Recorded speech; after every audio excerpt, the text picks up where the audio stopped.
offensive big department, and so I knew then that Brie Hall was going to have a lot of trouble. I figured that the only way that Brie Hall was going to make this very, very tight roster is if she was able to do something on the defensive end that nobody else could do. And I saw that she looked good against that Brazilian team, but I just had a gut feeling that it wasn't going to be enough. I definitely believe that Brie Hall has skills and talents that can be used on a WNBA roster. Will that be right now or this season? I don't know, because guys, this is just the beginning.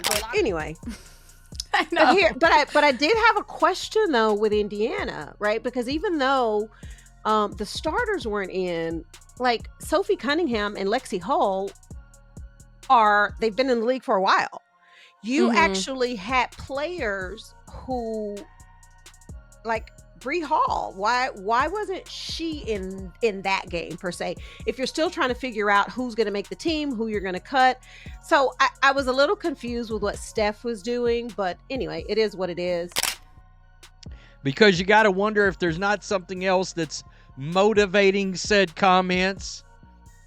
All right, just especially when you're talking about two young blonde-headed ladies on a basketball team, and you have a black player that just got cut, and Sheryl Swoopes is not happy about that. Sheryl Swoopes just came blazing out of the WNBA vault like your grandma discovering TikTok. Furious, fabulous, and flat out fed up. Why? Because Coach Stephanie White benched Brie Hall like she owed her money, only to give prime minutes to Sophie surprise pick Cunningham. Is this basketball or a badly written soap opera? Grab your popcorn. Swoopes is on the warpath, and trust me, it's more entertaining than your cousin's pyramid scheme pitch. What really went down? Let's break it down. Sheryl Swoopes, back in the news, getting pushback from fans, calling out Lexi Hull, Sophie Cunningham, calling out Stephanie White. Oh, I don't know about coaching decisions, blah, blah, blah, blah, blah, blah, blah. Sheryl Swoopes is back on the WNBA radar. And once again, the smoke alarm is going off for absolutely no fire. That's right, she's furious. Again. Still. Perpetually. This time, she's decided that Stephanie White, head coach of the Indiana Fever, is clearly committing basketball crimes against humanity because she dared to cut Brie Hall and give Sophie Cunningham some minutes. But to me, when I think about preseason, it really isn't so much for your players that you know are returning, the players that you know are going to make the team, but it's more about, I'm not sure about this particular player. Let me get her in a real life game situation and see how she handles that. But I'm also going to probably play her a few minutes with my starters, right? To see how that looks, how that works. Example. Somebody get Sheryl a hobby, preferably one that doesn't involve rage scrolling the Fever roster like it's a personal attack. Now, let's take a quick trip down memory lane.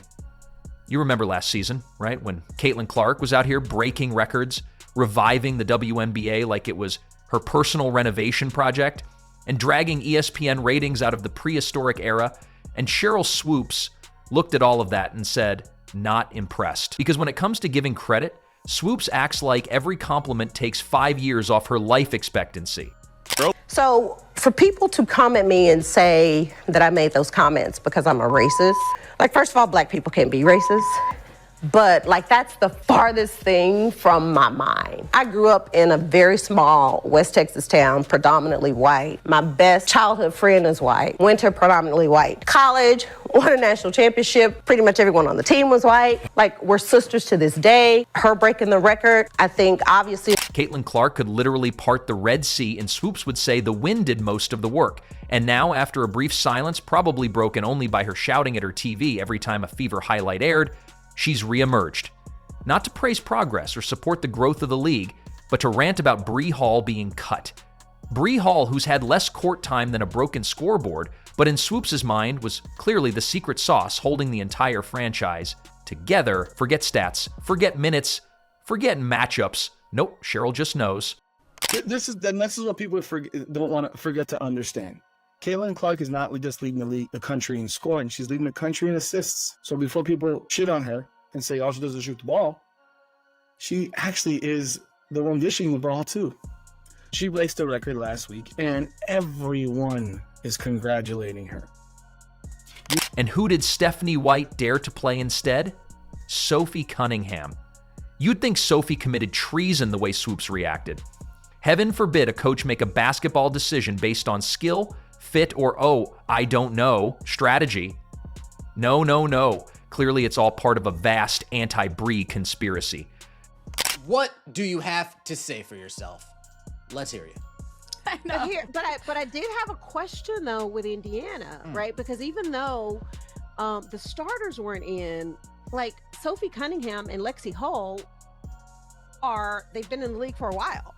You actually had players who, like Brie Hall, why wasn't she in that game per se? If you're still trying to figure out who's going to make the team, who you're going to cut. So I was a little confused with what Steph was doing, but anyway, it is what it is. You were a little confused with what Stephanie White was doing. We've reached a point where if Swoopes disagrees with the play, it's not a coaching call, it's a moral failing. But here's the plot twist. Stephanie White isn't coaching to please Sheryl Swoopes. She's coaching to win games. Wild concept, right? Turns out the WNBA isn't actually a reality show where Sheryl sits in a red chair and hits a buzzer every time someone doesn't meet her personal standards. Honestly, it's getting impressive how consistently miserable Swoopes is. You could give her a bouquet of roses and she'd complain about the vase. She's the human embodiment of side-eye, because let's face it, Swoopes hasn't liked anything since 2005. Every rising star gets met with her signature meh.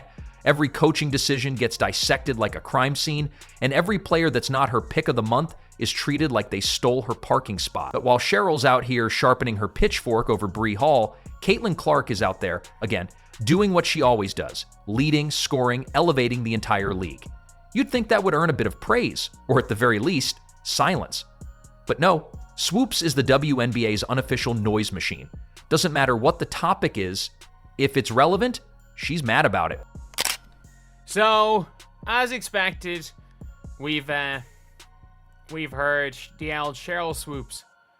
We've heard the old Sheryl Swoopes talking about preseason, and obviously Caitlin Clark's a picture here because I'm not showing, we're just going to listen to it, but as expected, never anything positive with the Fever. Never anything positive. In fairness, actually, no, she did say the Fever have a chance of winning, but again, when she's talking about preseason in general, there's something about the Fever. So if Stephanie White gave Sophie Cunningham a minute of playing time, Swoopes acts like someone keyed her car.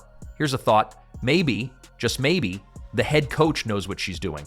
Stephanie White has more coaching experience than Sheryl has critiques in her Twitter drafts.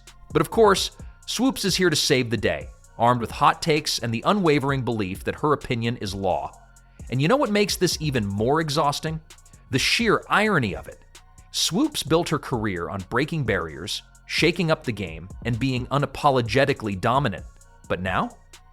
She's become the person she used to bulldoze on the way up, the gatekeeper, the person wagging a finger every time something new or different happens. At this point, if Sheryl had it her way, the WNBA would be stuck in a time capsule from 1999. No new players, no bold coaching moves, just the same recycled roster and a permanent asterisk on every stat Caitlin Clark produces. What other white girls can I tune up from the Indiana Fever? Yeah, here we are. My goodness, I mean, we've had 2 preseason games. 2! And we're back to it. We're back here. She's criticizing Stephanie White. I bet Sheryl Swoopes hates that last name. It's not criticism. It's cosplay as a curmudgeon. But let's really think about what this means. Stephanie White is under pressure to rebuild a franchise. She's got one of the biggest rookie names in the country. She's juggling veteran egos, rookie potential, and a league that suddenly has more eyes than ever. And instead of celebrating that rise, we get Swoopes on the sidelines throwing shade like she's the sun. And let's talk about Sophie Cunningham. Is she a perfect player? No. Is she capable? Absolutely. Does Sheryl Swoopes care? Not in the slightest. If Sophie cured cancer tomorrow, Swoopes would still say she should have passed to Brie Hall. The Swoopes doctrine is simple. If you're not the player she personally scouted from birth, you don't deserve the court. And Brie Hall, talented, sure. Future potential, maybe. But was she bringing in results or minutes that justified a spot on the final roster? According to Swoopes, yes. According to reality, not so much. It's like arguing the barista at Starbucks should start at point guard because they made your latte right once. You know, I've known Sheryl since she was in college. I helped do her shoe deal with Nike in 1993, took her to her first ESPYs. I've known Sheryl, I've coached her, have a lot of respect for her. And I got off the treadmill and I called her as a friend. And I said, you know, you can say whatever you want. You can have your own opinion about anybody, but you do have to get the statistics right. I mean, facts matter. And if you just get ahead of this and just say, hey, I made a mistake on my numbers, then this thing is over and everybody respects you for your opinion. You know, it's okay to have difference of opinions. Well, she got upset with me on the phone. And I was like, Sheryl, you know, I'm not doing anything to hurt you. I'm just sharing. We're talking. And so our relationship it pretty much is not happening at this point. I tried to talk to her at the Final Four. Right. She didn't want to talk to me. There's a reason why Stephanie White is on the sideline with a clipboard and Sheryl Swoopes is in the bleachers with a grudge. But here's the kicker. This constant negativity doesn't just make Swoopes look out of touch. It actually drags the whole league. While the WNBA is finally hitting its stride with rising stars, higher ratings, and mainstream attention, Swoopes insists on being the voice of the ghost of WNBA past, just haunting every new headline with skepticism and rolled eyes. And let's not ignore the deeper issue here. When veteran voices in the sport constantly tear down the next generation, it sends the worst possible message. It tells fans that growth isn't welcome, that evolution is a threat, and that no matter how hard you work, someone will always say it's not enough. Especially if your name isn't Brie Hall. But while Swoopes complains, Stephanie White is building. While Swoopes nitpicks, Caitlin Clark is breaking records. While Swoopes sulks, the league is thriving. The ship is sailing, and Sheryl's mad no one handed her the wheel. The way she's coming at it is wrong. To say that the preseason is about these new players and seeing who makes it is a very, very limited view of what it's about in any sport. Is that part of it? Yes. For some teams might already know. They might have extra players in camp because they have those players to be there and help out in terms of the training camp and everything, but they have no intention of ever offering them a contract or putting them on the roster. But there are multiple things involved in what a team is looking at for the preseason going into the season. Maybe it's time to accept that not every coaching decision is a personal attack. Maybe it's okay for new stars to rise without the bitter soundtrack. Maybe, just maybe, the WNBA doesn't need a full-time hater in residence, because here's what fans are here for: buckets, buzzer beaters, drama on the court. Not drama in the comments section. And if Swoopes can't tell the difference between fair critique and relentless whining, it might be time to hit the mute button. Now let's really dig into the layered absurdity of it all. Stephanie White makes a roster cut, something every coach in every league on every planet does, and suddenly Sheryl Swoopes is acting like Brie Hall, with the second coming of Diana Taurasi with a dash of LeBron James sprinkled in. Brie Hall had fewer preseason highlights than a WNBA mascot, but Sheryl wants her enshrined in Springfield before she even gets a guaranteed contract. And the nerve. The unfiltered, full-octane nerve to get mad about Sophie Cunningham getting playing time? Sophie, who has actually been in the league long enough to know which way the shot clock runs, is somehow the villain in this weird Swoopes-sectioned whatever daytime soap opera. So yeah, you have the right to talk about whoever you want on your podcast. You have the right. You absolutely have that right. You know what people expect from you? Is that you actually provide actual, objective commentary when you're speaking about a team that is literally carried by that player. You'd think Stephanie White walked into a press conference and said, "I hate talent and joy, so I'm starting Soapy out of spite." But no, what actually happened is White made a basketball decision while Sheryl interpreted it like a personal betrayal of the WNBA Constitution. You see, in the Church of Swoopes, there are only two commandments. Thou shalt not praise Caitlin Clark, and thou shalt not question Sheryl's opinions. Break either one, and may the basketball gods have mercy on your soul. Meanwhile, back in the real world, Caitlin Clark is doing everything short of walking on water while dribbling. Breaking viewership records for preseason games, a thing that usually has the production value of a middle school scrimmage. Selling out arenas, dragging an entire franchise into national relevance just by showing up and hitting logo threes like she's playing on rookie mode. And still, Sheryl can't even cough up a lukewarm compliment without sounding like she's chewing on sandpaper. Let's not forget, this isn't new behavior. Last season, when Clark was the talk of the town, bringing millions of new eyes to the game, Sheryl's response was basically, well, she missed a few layups once in 2021. She could be averaging a quadruple double and curing male pattern baldness at halftime, and Swoopes would say her footwork was slightly off. Y'all know, man, it was only a matter of time before Sheryl Swoopes said something and the fans were going to be all over her, man. It's not constructive criticism. It's resentment with a whistle. What makes this all even more painfully hilarious is that Sheryl was that girl back in the day. She was dominant. She was the WNBA for a hot minute. So you'd think she'd look at Caitlin Clark and see the continuation of a legacy, someone carrying the torch. But no, Sheryl looks at Clark and sees a threat to her legacy. It's not mentorship, it's misery. And as for Stephanie White, she's just trying to coach a team. She's got to manage rookies with massive expectations, veterans with something to prove, and an audience that's suddenly bigger and rowdier than ever. You'd think a former player like Sheryl would understand the pressures of that job. Instead, she's basically live tweeting from the rafters like a basketball-themed Statler and Waldorf. Oh no! Sophie Cunningham made a layup. The horror! Why wasn't that Brie Hall, who once blinked confidently during a timeout? This is what it's come to. You come out here and just hate for the sake of hating. Yeah. If you don't, shut the fuck up, Sheryl Swoopes. How about that? Caitlin Clark is nice. Like, what are you doing? And so, you know, she's probably going to go number 1 to the Indiana Fever, and that's dope to me. I think that's super dope. Stephanie White doesn't get enough credit for the circus she's managing. She's juggling media hype, internal dynamics, rookie learning curves, and WNBA politics, all while trying to build a playoff-wavy team. But Swoopes has her magnifying glass out like she's Sherlock Holmes, trying to solve the mystery of, why didn't my favorite bench player make the cut? The answer, Sheryl, is simple. It's professional basketball. Not everyone makes it. Some people get cut. Some people ride the bench. Some people wear suits and rant on podcasts. But here's the real tea. If Brie Hall had made the team and Sophie was the one packing up her locker, you think Sheryl would have said a word?